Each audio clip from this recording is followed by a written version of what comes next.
1931. Småland, southern Sweden. A poor farming region that had endured the brutal winters of northern Europe for generations. Rocky terrain. Thin, unforgiving soil. The people here had spent generations learning, deep in their bones, how to live with less. This spirit of frugality would become the very core of IKEA's corporate culture. On a farm called Elmtoryd, there was a boy, Ingvar Kamprad, just 5 years old. He was walking, farm by farm, through the neighborhood, carrying a small box, selling matches. His business was remarkably simple. Buy in bulk from a wholesaler in Stockholm, the price drops. Sell to the neighbors nearby at a slightly higher price. The difference? Profit. A 5-year-old boy already understood the fundamental truth of commerce. Buy low, sell high. But this was only the prologue. The matches were just the beginning. The boy's business kept expanding. Flowers, fish, Christmas cards. Cycling through the neighborhood, he was always thinking, what do people need, and how can I get it to them cheaper? That question would one day change the world. But he didn't know that yet. 1943. Småland, Sweden. Ingvar Kamprad, 17 years old. He built a company. He called it IKEA. The name IKEA carried meaning. I, Ingvar. K, Kamprad. E, Elmtoryd. The name of the farm where he grew up. Aganarid. The name of the village, the parish where he was raised. His name. The farm's name. The name of home. A boy from the countryside took his own roots and made them the name of his company. This was no mere act of naming. I came from here. What I learned on this land, that's what I'll use to change the world. That was the declaration. In the beginning, IKEA had nothing to do with furniture. Pencils, wallets, picture frames, clocks, affordable everyday goods sold by mail order. That was the first business. But Kamprad was always thinking, what do more people need, and how can I get it to them even cheaper? The answer began to take shape in 1948. 1948. Kamprad turned his eyes to the furniture craftsmen of Småland. This region had long been home to skilled furniture makers. Quality wood, expert craftsmanship, but no way to reach buyers. Kamprad negotiated with them. You build it, I'll sell it. He listed local furniture in a catalog and sold it by mail order across all of Sweden. This was the moment IKEA stepped into furniture. But the real revolution was still ahead. 1953. Kamprad opened a showroom. Älmhult, Sweden. A place where customers could touch, sit, and experience before they bought. The quality that mail order could never convey now felt firsthand. On opening day, a long line formed outside. People were astonished that real furniture could be had at these prices. But Kamprad was not yet satisfied. Inside his mind, a far greater revolution was beginning to stir. Mid-1950s. In an IKEA warehouse, one employee was at his wit's end. When trying to ship a table, the legs got in the way. It wouldn't fit in the box. He picked up a saw and cut the legs off.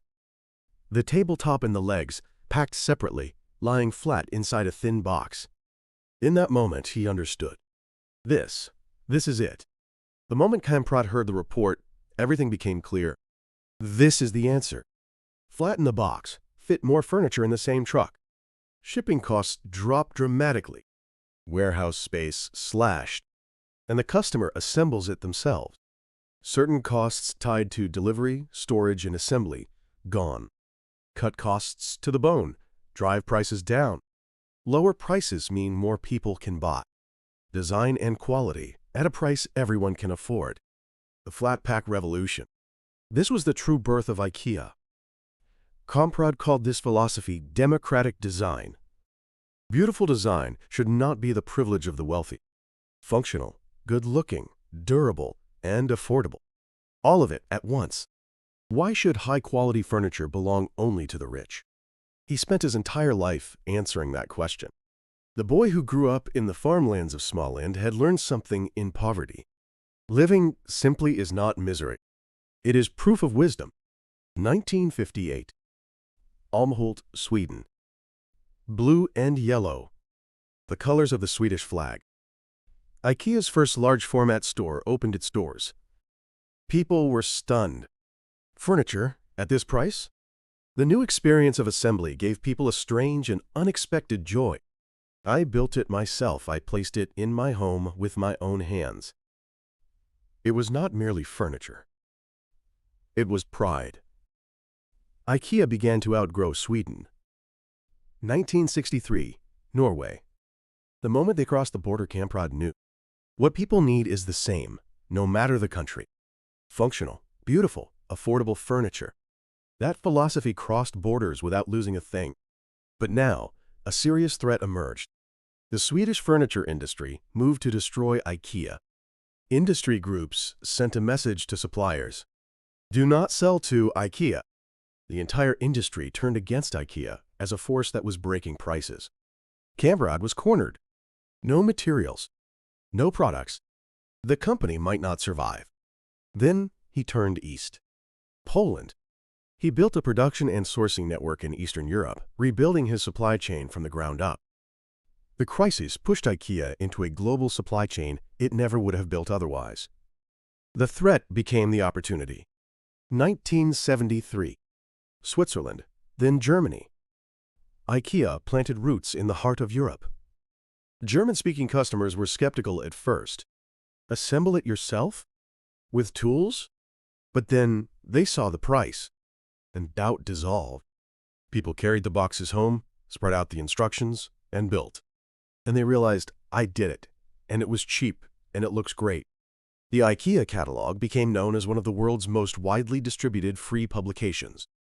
Some called it legendary, second only to the Bible in print runs. In 1976, Kamprad wrote a document, a furniture dealer's testament. It was the document that captured the soul of IKEA. He wrote, "Waste is a sin.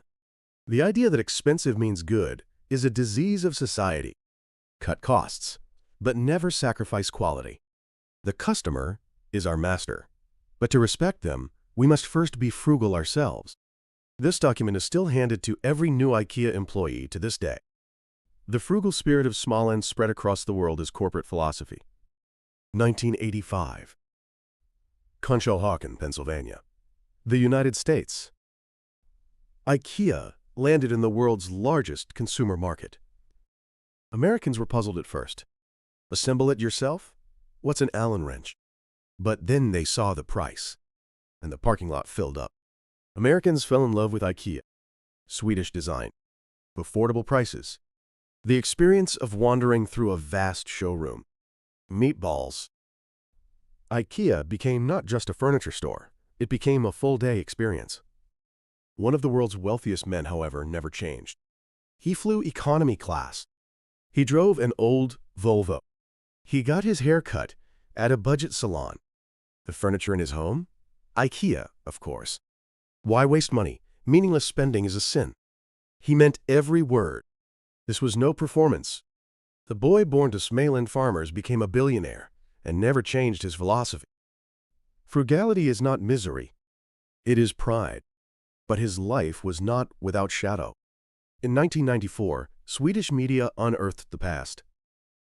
In his youth, the 1940s, Kamprad had ties to pro-Nazi and fascist-aligned groups and individuals within Sweden. Sweden was shaken. Kamprad did not stay silent. He issued a public apology. "It is the greatest mistake of my life. I am deeply ashamed of it, even now."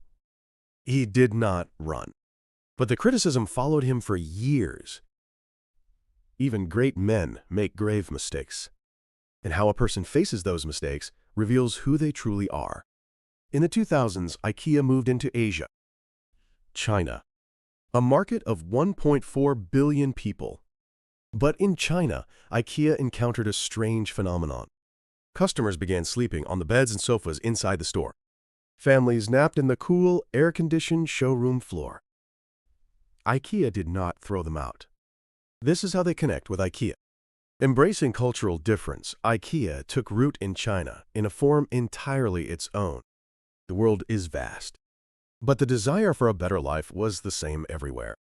January 27, 2018. Elmtrid, Sweden. The farm where he was born. The same land where, at age 5, he began selling matches. Ingvar Kamprad passed away quietly. He was 91 years old. What he left behind was more than numbers. By the end of 2018, 422 stores worldwide. IKEA continued to grow after his passing. By 2024, more than 470 stores across 60 countries. But his true legacy lived somewhere else entirely. Design is not for the wealthy alone. Those words live on, inside homes around the world. The Billy bookcase. The KALLAX shelf. The Aom dresser. In the rooms of hundreds of millions of people, Kamprad's philosophy breathes on. From the farm where a 5-year-old boy began selling matches, the world was changed. And then time moved on. The IKEA catalog, once among the most widely distributed publications on Earth. That legendary booklet, sometimes spoken of in the same breath as the Bible, reached the end of its era in 2021. IKEA discontinued the print catalog and shifted to a digital-first model centered on apps and the web. But some things did not change. In 2024, amid global inflation, IKEA pushed through sweeping price cuts. Kamprad's philosophy lives on inside IKEA still. A better everyday life for the many. Now, I want to ask you something. Living with frugality and pursuing a great dream, these are not contradictions. Kamprad proved that over 87 years. Right now, do you see cost-cutting as surrender, or do you see it as a promise to your customer? When Kamprad was 5 years old, he had no business plan, no capital. All he had was one question: how can I get people what they need at a lower price? What is the question you hold most deeply right now? Tell me your thoughts in the comments below. Thank you for joining me on this journey today. On this channel, we relive the stories of history's great figures and enterprises, tracing the blueprint behind every triumph and failure. If you want to take the timeless strategies and philosophies of builders like Kamprad and apply them to your own life and work, subscribe and turn on notifications. The next story is waiting for you. Until next time.